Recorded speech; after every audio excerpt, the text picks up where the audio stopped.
time to take your coding break. Welcome back to the Coding Break podcast with your favorite coding coach, Tam Talk. Here to talk about all things good, bad, as well as the ugly as it relates to the medical coding industry.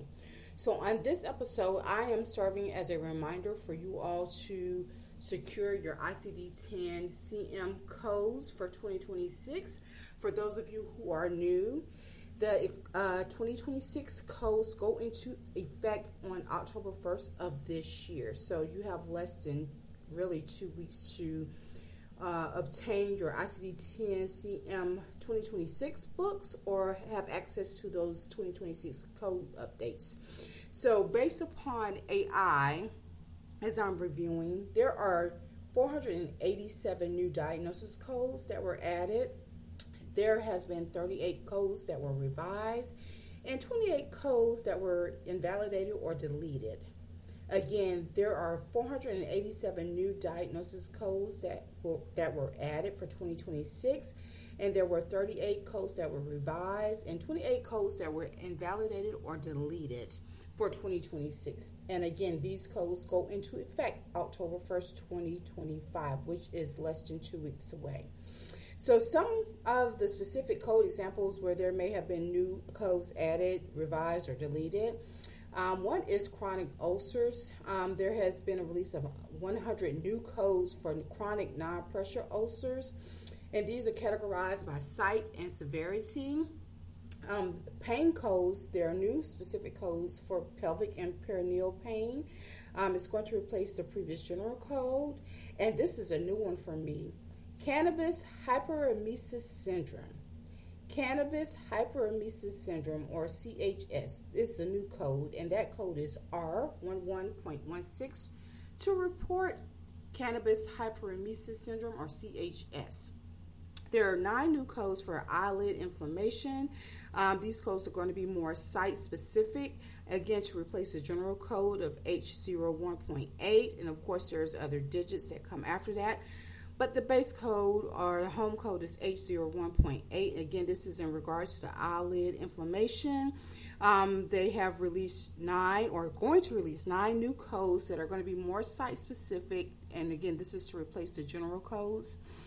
Now, we're moving on to the neoplasms. Again, this is the cancers, neoplasms, malignant, non-malignant, in situ, certain behavior type codes or the table. They have new codes that are specific for the malignant inflammatory breast neoplasm. Again, there are new codes that are going to be released for malignant inflammatory breast neoplasm. Now we're moving into the infectious diseases. There are new codes for infestation by Demodex mites and other acariasis. I may be pronouncing it incorrectly. Again, it's acariasis and Demodex mites. What is that? I have to do research that. I've never heard of that. And then last but not least, as it relates to symptoms and signs, there are new codes for conditions like jaw claudication, which is represented by R68.84. Again, symptoms of jaw claudication, this falls under symptoms and signs or signs and symptoms category. And there are new codes for conditions like jaw claudication. Again, that's R68.84. Again, these the codes, the categories or the samples I just mentioned are related to ICD-10-CM, which is those assigned for your diagnosis. But then for those of you who don't know, or those of you who also utilize ICD-10 PCS, ICD-10 PCS has to do with the procedural services, and you may find ICD-10 PCS codes commonly used in the inpatient setting. This is for our facility coders. So if we dab into that or jump into that, there are new codes and tables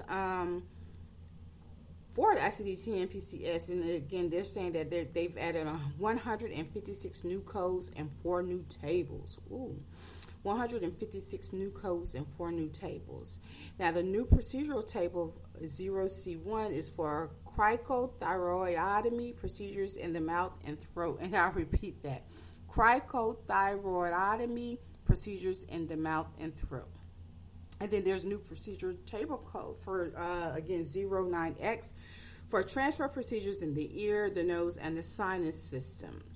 And then other enhancements, which is another table. And this is for new codes and body part characters. Improve reporting for procedures such as those involving the dura mater, which is in the head of the brain, the spinal meninges, innominate artery, and nasal system. So they're going deeper. Again, this is in reference to the dura mater, the spinal meninges, innominate artery, and nasal system. And again, these codes all go into effect or take place on October 1st of 2025. Again, so it's from October 1st of 2025 to September 30th, 2026. There's also been some guideline updates, and again, per AI. While major guideline changes were minimum, new examples were added for new technology guidelines.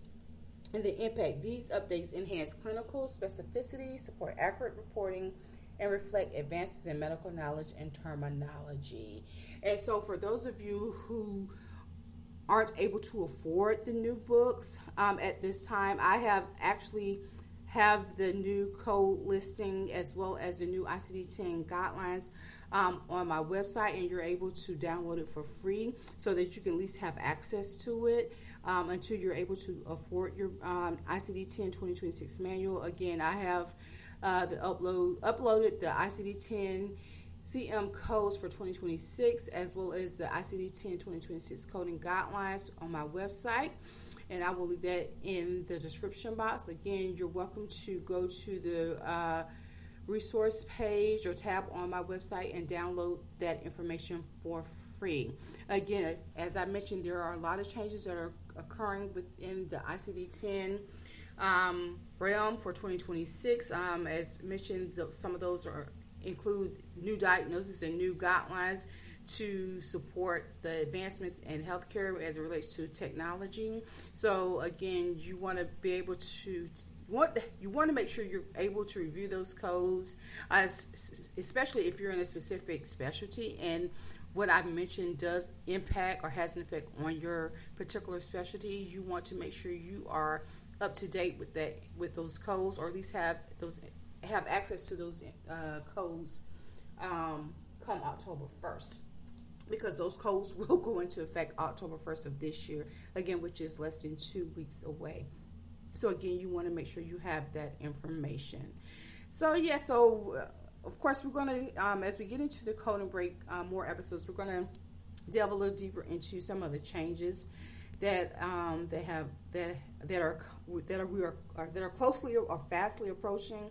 I may create some more drill downs as it relates to the new codes and how to apply the guidelines of the new codes and different coding examples of scenarios. But yes, so again, this is your reminder to get your 2026 ICD-10-CM codes, again, because those codes go into effect, as well as the guidelines go into effect October 1st of 2025, which is less than 2 weeks away. So that's all that I have for this coding break. I am going to go tend to my AC. Yes, so right now I am perspiring. Too much information, but that's all that I have for this week. Again, your reminder, go get access to your 2026 ICD-10-CM codes and coding guidelines. Until next time, take care and code on. Toodles.